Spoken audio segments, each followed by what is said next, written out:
மக்கள் பண்ணுங்க சார். ஏ all clap.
முதல்ல விஜயன் சேர்ந்த அனைத்து பெரியோர்களுக்கும் சகோதர சகோதரிகளுக்கும் மாலை வணக்கத்தை தெரிவித்துக் கொண்டு அனைத்து பிள்ளைகளுக்கும் மாலை வணக்கத்தை தெரிவித்துக் கொண்டு அதே போன்ற ஃபவுண்டர் சகோதரர்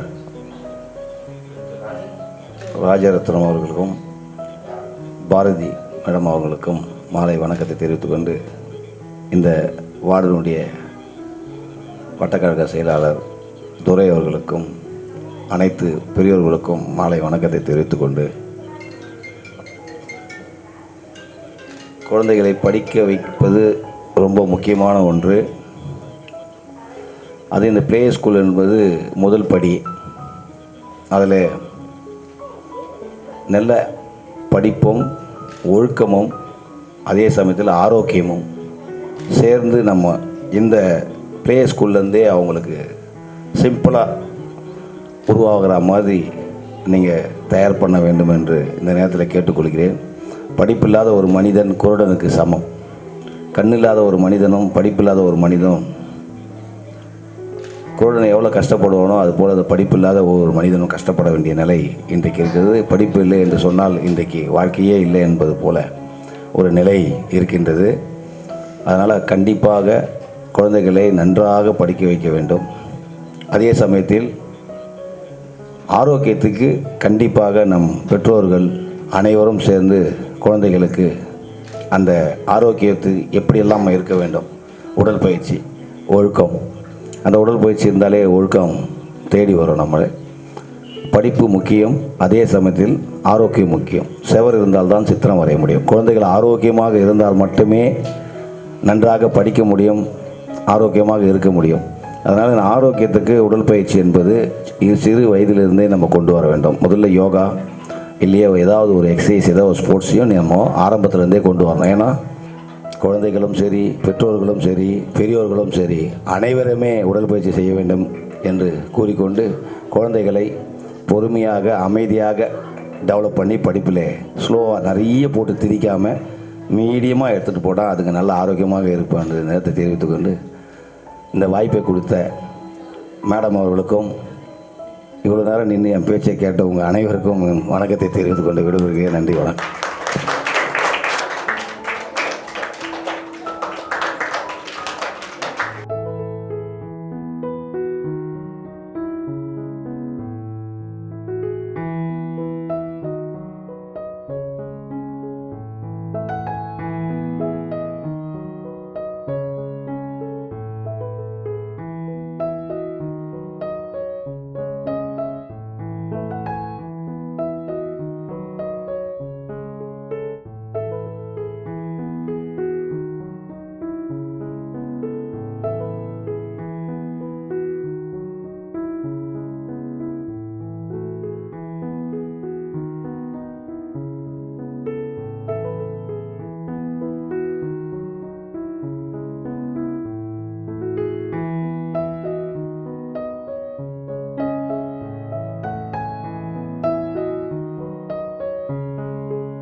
ரொம்ப நல்லா பண்ணியிருக்காங்க. அதுலேயும் யூகேஜி, எல்கேஜி நிறையா 3rd ஸ்டாண்டர்ட் ஸ்டூடெண்ட்ஸ் இருக்காங்க. வெளியில் காமிக்கணும். இன்றைக்கி பார்த்தீங்கன்னா இன்றைக்கி ஃபேஸ்புக் வந்துடுச்சு, எல்லாருமே வந்து ஷேர் பண்ணுறாங்க. ஓகேவா, ஓரளவுக்கு ஷேர் பண்ண. ஆனால் சில பேர் ஷேரே பண்ண மாட்டாங்க. அதுவே அது என்னத்தை போய் போடுறது அப்படி கிடையாது. நீங்கள் ஒர்க் பண்ணுறத நீங்கள் வெளியில் காமிச்சா மட்டும்தான் அவங்களுக்கு ஒரு என்கரேஜ் கிடைக்கும். இந்த ஷோங்கிறதே அதுதான். மெயினாக வந்து இந்த ஷோவில் ஒரு 3 விஷயம் அவங்களுக்கு லேர்னிங் இருக்குது. என்னென்னா, முதல்ல அந்த ஃபினிஷிங். இப்போ நார்மலாக நம்ம நோட் புக்கில் வரையும்போது அந்த ஃபினிஷிங்கில் கான்சன்ட்ரேட் பண்ண மாட்டோம். ஓரளவுக்கு வரைஞ்சாச்சா 80% வந்துருச்சா, 70% வந்துருச்சா, நெக்ஸ்ட் ஸ்டெப் போயிடுவோம். பட் இந்த எக்ஸிபிஷன் வரும்போது மேடம் சொன்ன மாதிரி அது வரலைன்னா நான் திருப்பி வரைய வச்சேன், திருப்பி பண்ண வச்சேன், அந்த பசங்களை கொஞ்சம் ட்ரெஸ் கொடுத்து பண்ண வச்சோம் அப்படிங்கிறது இந்த ஒரு படத்தோட முடியும். ஆனால் இந்த படத்துக்கு அப்புறம் அவங்க வரைவாங்க தெரியுமா படம், அதில் உங்களுக்கு அந்த எஃபெக்ட் தெரியும் இந்த ட்ரைனிங். அதனால் இது வந்து இயர்லி ஒன்ஸ் நம்ம அதுக்கு தான் பண்ணுறோம். இயர்லி ஒன்ஸ் எதுக்கு பண்ணணும், அந்த பர்ஃபெக்ஷன் அவங்க க்ராஸ் பண்ணணும் அப்படிங்கிறதுனால. அந்த ஷோன்னு வந்தால் தான் அந்த பயம் வரும், அந்த இன்னும் கொஞ்சம் பர்ஃபெக்டாக வரையணும். இது வந்து நம்ம ஃப்ரெண்ட்ஸ் பார்ப்பாங்க, நம்ம பேரண்ட்ஸோட ரிலேஷன்ஸ் எல்லாருமே வந்து பார்ப்பாங்க. அப்படிங்கிறபோது அவங்களுக்கு நம்ம பெட்டராக கொடுக்கணும், பெஸ்ட்டாக கொடுக்கணும் அப்படின்னு நினைப்பாங்க. ஓகேங்களா? ஸோ அது இந்த எக்ஸிபிஷனுக்கு அப்புறம் உங்களுக்கு தானாகவே தெரியும், சேஞ்சஸ், டிஃப்ரென்ஸ் தெரியும். சரிங்களா? ஸோ அந்த மாதிரி எடுத்துக்கிட்டிங்கன்னா ரொம்ப நல்லா ஒர்க் பண்ணியிருக்காங்க. நிறைய பேருக்கு விரல்லாம் வலிச்சிருக்குன்னு எனக்கே தெரியும். நானே நிறையா தடவை இந்த இடத்துல வலிக்கும் அவங்களுக்கு அந்த கலர் அடிக்கிறதுக்கு. ஏன்னா அந்த ஒயிட் தெரியாமல் ஃபில் பண்ணும். அது தெரியும், படத்தை பார்க்கும்போதே தெரியும் யார் யாருக்கெல்லாம் விரல் வலிச்சிருக்கும், யார் யாரெல்லாம் ஒர்க் பண்ணியிருப்பாங்க. நம்ம பெரியவங்களுக்கு பெருசாக தெரியாது. பட் அந்த ஏஜுக்கு அந்த ஃபிங்கர் அது வலிக்கிறது கிடையாது மேம். அது நல்ல கிரிப் கிடைக்கும் அவங்களுக்கு. நாட் ஓன்லி திஸ், ரைட்டிங் கூட ரொம்ப நேரம் எழுதுறதுக்கெலாம் அவங்களுக்கு வந்து நிறையா அது ரொம்ப ஹெல்ப் பண்ணும். ஸோ தேட் இது பண்ணுறதுனால அவங்களுக்கு நிறையா ஃபாஸ்ட்டு கிடைக்கும், ரைட்டிங்கில் ஃபாஸ்ட் கிடைக்கும், அண்டு வந்து ரொம்ப நேரம் கிரிப்பாக பிடிச்சி வச்சுக்க முடியும். ஸோ இந்த மாதிரி வந்து அவங்களுக்கு ஸ்டடி சைட்லேயுமே இது ரொம்ப ஹெல்ப்ஃபுல்லாக இருக்கும். சரிங்களா? ஸோ இது ஒரு பேசிக்காக நம்ம பார்த்தோம். அண்டு சின்ன அவேர்னஸ் நான் என்ன சொல்ல வரேன்னா, நிறைய பேருக்கு இது படித்து என்ன பண்ண போகிறோம் அப்படிங்கிற கொஷின்ஸ் நிறைய பேருக்கு இருக்கா? யாருக்கெல்லாம் இருக்குது? ஆக்சுவலி என்னென்னா, இப்போ வந்து நம்ம என்ன நினைக்கிறோன்னா, இது ஒரு ட்ராயிங். ஏன்னா நான் சின்ன வயசில் ஸ்கூல் படிக்கும்போது ஸ்கூலில் வரைஞ்சிக்கிட்டே இருப்பேன். அப்போ சொல்லுவாங்க, நீ பாரு ரோட்டில் பெயிண்ட் அடிச்சுட்டு இருக்க போகிற பாரு அப்படின்னு தான் எனக்கு சொல்லுவாங்க என்னோடய மாஸ்டர்ஸ், ஸ்கூலில் இருக்க மாஸ்டர்ஸ். பட் எனக்கு பிடிச்சிருந்தது, நான் இதையே பண்ணிக்கிட்டே இருந்தேன். இதில் என்ன ஃபீல்டு இருக்குது, என்ன லைன் இருக்குது, சர்ச் பண்ணும்போது தான் இதுக்கு ஒரு படிப்பு இருக்குது, இதுக்கு ஒரு டிகிரி இருக்குது, இதுக்கு ஒரு மாஸ்டர் டிகிரி இருக்குது அப்படிங்கிறதுலாம் எனக்கு தெரிய வந்தது. நான் படித்தது அந்தமான் நிக்கோபாரில், நான் இங்கே வந்து டிகிரி பண்ணேன். ஓகேங்களா? ஸோ இந்த ஃபீல்டு நிறைய இருக்குது. நம்ம அதுதான் கிடையாது. இப்போ நான் ஆர்டிஸ்ட் படிக்கிறேன்னா அது மட்டும் கிடையாது. ஆர்ட் அப்படிங்கிறது வந்து பார்த்திங்கன்னா யூனிவர்சல் லாங்குவேஜ் அப்படின்னு சொல்லுவோம். சரிங்களா? நம்ம பேசுகிறதுக்கு முன்னாடி ஆர்ட் தான் வந்துச்சு. Art is a universal language சொல்லுவோம். ஏன்னா கேவ் ஆர்ட் பார்த்துருப்பீங்க, கேவில் ஸ்டிக் மாதிரி வரைஞ்சிருப்பாங்க. இந்த மாதிரி உருவானது தான் வந்து ஆர்ட். கம்யூனிகேஷன்ஸ்க்காரி உருவானது தான் ஆர்ட். ஸோ அந்த மாதிரி உருவான ஆர்ட்டு தான் வந்து இன்றைக்கி அப்ஸ்ட்ராக்ட், மாடர்னு, நிறைய ட்ரெடிஷ்னல்ஸ், தஞ்சாவூர் பெயிண்டிங், அந்த மாதிரி வந்து இது ஒரு பெரிய உருவம் மாறி இருக்குது. சரிங்களா? ஸோ இதில் என்ன ஃபீல்டு இருக்குது அப்படின்னு தெரிஞ்சதுன்னா உங்களுக்கு அது புரியும். அது நம்ம இந்த இதை எப்படி லெவலில் கொண்டு போகணும் அப்படிங்கிறதுக்காண்டி தான் நான் அதை சொல்ல வரேன். ஃபார் எக்ஸாம்பிள் எப்படின்னா, நாட் ஓன்லி இதில் வந்து வெறும் ஆர்டிஸ்ட் படம் வரைஞ்சி ஷோ பண்ணணும், எக்ஸிபிஷன் பண்ணணும் மட்டும் கிடையாது. இது ஆர்கிடெக்சர் கேள்விப்படுறீங்களா? ஆர்கிடெக்சரோட என்ட்ரன்ஸ் எக்ஸாமே நாட்டான்னு சொல்லி ஒரு 2 என்ட்ரன்ஸ் எக்ஸாம் இருக்குது. அந்த எக்ஸாம் நீங்கள் 12th வரைக்கும், 1ஆம் கிளாஸ்லேருந்து 12th வரைக்கும் நீங்கள் படிக்கிறீங்கல்ல, அதோட மார்க்ஸோட 50% தான் அந்த எக்ஸாமுக்கு எடுப்பாங்க. மீதி 50% உங்களோட ட்ராயிங்க்கு தான் போகும். ஓகேவா? ஸோ நிறையா ஸ்டூடெண்ட் என்ன பண்ணுவாங்கன்னா 12th முடிச்சுட்டு வருவாங்க எங்ககிட்ட, நான் ஆர்கிடெக்சர் ஜாயின் பண்ணோம், எங்களுக்கு வந்து அந்த என்ட்ரன்ஸ் எக்ஸாமுக்கு ட்ரைனிங் கொடுங்க அப்படின்னு. 15 days 20 days நாங்கள் எப்படி ட்ரைனிங் தர முடியும்? ஏன்னா இது எவ்வளோ பெரிய விஷயம். அதுக்கப்புறம் எப்படியாவது நாங்கள் ட்ரைனிங் பண்ணி அந்த காலேஜுக்குள்ளே சீட்டு வாங்கிட்டால் கூட அவங்க அங்கே இருக்கவே முடியாது. ஏன்னா அவ்வளோ டஃப்பு, அவ்வளோ ஒர்க் கொடுப்பாங்க. அது எப்படி அவங்க பண்ணுவாங்க? என்னோட ஸ்டூடெண்ட் லாஸ்ட் இயர் மார்க்ஸ்லேயும் ஹையஸ்ட் மார்க்கு, நாட்டாலையும் ஹையஸ்ட் மார்க்கு, நம்பர் 1 செலக்ட் ஆகி டெல்லி காலேஜில் கிடச்சிச்சு, நம்பர் 1 காலேஜில் கிடச்சிச்சு. அந்த பொண்ணு அவ்வளோ ப்ராக்டிஸ் பண்ண பொண்ணு லாஸ்ட் இயர் ஃபோன் பண்ணி எனக்கு, நான் நார்மலாக பெயிண்டிங்கே பண்ணுறேனே, பிஎஃப்ஏ டிகிரியே பண்ணுறேனே அப்படிங்கிற மாதிரி சொன்னாங்க. ஆர்கிடெக்சர் ஏன்னா அந்த ப்ரொஃபஷனல் கோர்ஸ் அதில் தப்பு. இந்த லாஸ்ட் டைம் இந்த போரில் ஒரு பில்டிங் இடிஞ்சு விழுந்ததுலேருந்து ரொம்ப ஸ்ட்ரிக்ட் ஆக்கிட்டாங்க காலேஜில் இப்போலாம். ஸோ அந்த அளவுக்கு ஸ்ட்ரிக்ட்னஸ் இருக்குது. அப்போது இப்போவே அவங்க ப்ராக்டிஸ் பண்ணும்போது ஆர்கிடெக்சர் ஆகிறவங்களுக்கு ஈஸியாக ஆக முடியும். இன்டீரியர் டிசைன் இருக்குது, இன்டீரியர் டிசைனும் அதே தான். அதே மாதிரி வந்து பார்த்திங்கன்னா ஃபேஷன் டிசைனிங், இன்றைக்கி ஃபேஷன் டிசைனிங்கில் வேறு லெவல் போயிட்டுருக்கு இன்றைக்கி ஃபேஷன் டிசைனிங். அதுலேயும் பார்த்திங்கன்னா கஸ்டம்னா அந்த ஃபேஷன் டிசைனிங்கில் கஸ்டமாக டிசைன் பண்ணுற டிசைன் ஒரு டிசைனுக்கு வேறு லெவல் ஆஃப் காஸ்ட் இருக்குது. அது ஒரு பெரிய ப்ரொஃபஷ்னல். அதே மாதிரி ப்ராடக்ட் டிசைன் இருக்குது. நீங்கள் கார் பல்புலாம் பார்த்துருக்கீங்களா? என்னோடய ஃப்ரெண்டு ஒருத்தர் வந்து கார் பல்பு செய்கிற கம்பெனியில் அந்த பல்பு அதை மண்ணில் தான் ஃபஸ்ட்டு செய்வாங்க. காரோட பேசிக் டிசைன் கூட மண்ணில் தான் செய்வாங்க. அதை செஞ்சு அதை கொடுத்ததுக்கப்புறம் தான் அதை போல்டாக ஃபார்ம் பண்ணி தான் மிஷின் செய்யும். அந்த ஃபஸ்ட்டு முதல் விஷயம் செய்கிறாங்களோ அது ஆர்டிஸ்ட் தான் செய்வாங்க. ஸோ அது எல்லாமே வந்து ஆர்ட் தான். சரி, நான் டாக்டர் ஆக போகிறேன், இதில் என்ன யூஸ் இருக்குது அப்படின்னு கேட்டிங்கன்னா, ஒரு பல் இருக்கலாமா, பல் டாக்டர் இருக்கால, ஒரு பல் செய்கிறது வந்து ஒரு சிலை செய்கிறதுக்கு ஈக்குவல். அதில் ஒரு சிலை செய்கிறதுக்கு நம்ம என்ன ப்ரொசீஜர்லாம் ஃபாலோ பண்ணுறோமோ அந்த எல்லா ப்ரொசீஜருமே ஃபாலோ பண்ணுவாங்க ஒரு பல் செய்கிறதுக்கு. பர்ஃபெக்டாக இருக்கும் அந்த மெஷர்மெண்ட்ஸ், மைண்ட் கேல்குலேஷன்ஸ். படம் வரையும் போது இங்கே எடுத்து இங்கே முடிக்கணும்னு சொல்லல, மைண்ட் கேல்குலேஷன் சொல்லுவோம். அது அந்த மைண்ட் கேல்குலேஷன் எவ்வளோ இம்ப்ரூவ் ஆகும்னா நீங்கள் எக்ஸாக்ட் சைஸு கேல்குலேட் பண்ண முடியும். ஃபார் எக்ஸாம்பிள் நீங்கள் ஒரு கார்பெண்டரை கூப்பிட்டிங்கன்னா ஈஸியாக சொல்லுவாப்புல, இது 4 அடி, இது 3 அடி, இது 2 அடின்னு ஈஸியாக சொல்லிடுவாப்புல. ஏன்னா அவங்களுக்கு அதில் அவ்வளோ ப்ராக்டிஸ் இருக்குது. அதே மாதிரி இவங்க ட்ராயிங் வரையும் போது ஈஸியாக தே கேன் மெஷர் ஈஸிலி. ஸ்கேலே தேவைப்படாது. எந்த ஒரு விஷயமே வந்து நீங்கள் 1/2 hour 1 hour எடுத்து பண்ணுற ஒரு விஷயம் வந்து அவங்க 10 minutes 5 minutesல முடிப்பாங்க. ஓகேங்களா? அவங்கள சுற்றி இருக்க விஷயம் அழகாக வச்சுக்குவாங்க. வீட்டில் இருக்க இன்டீரியரு, ஸ்க்ரீனு, இந்த ஸ்க்ரீனுக்கு இந்த சோஃபா வாங்கலாம், அந்த மாதிரி எல்லாத்தையுமே அவங்கள சுற்றி இருக்க எல்லா விஷயத்தையுமே அவங்க அழகாக வச்சுக்குவாங்க. ஓகேங்களா? நீங்கள் ட்ராயிங் ஆர்ட் புக் ட்ராயிங் இந்த டாக்டர்ஸ்லாம் பார்த்தீங்கன்னா அந்த புக்கு வரைகிறதுக்கு கொடுப்பாங்க. எங்களுக்கு வரும், நாங்கள் ஒரு பேஜுக்கு 1500 சார்ஜ் பண்ணுறாங்க. ஒரு பேஜ் வரைகிறதுக்கு 1500 சார்ஜ் பண்ணோம். இவ்வளோ பெரிய புக்கு கொண்டு வந்து கொடுப்பாங்க.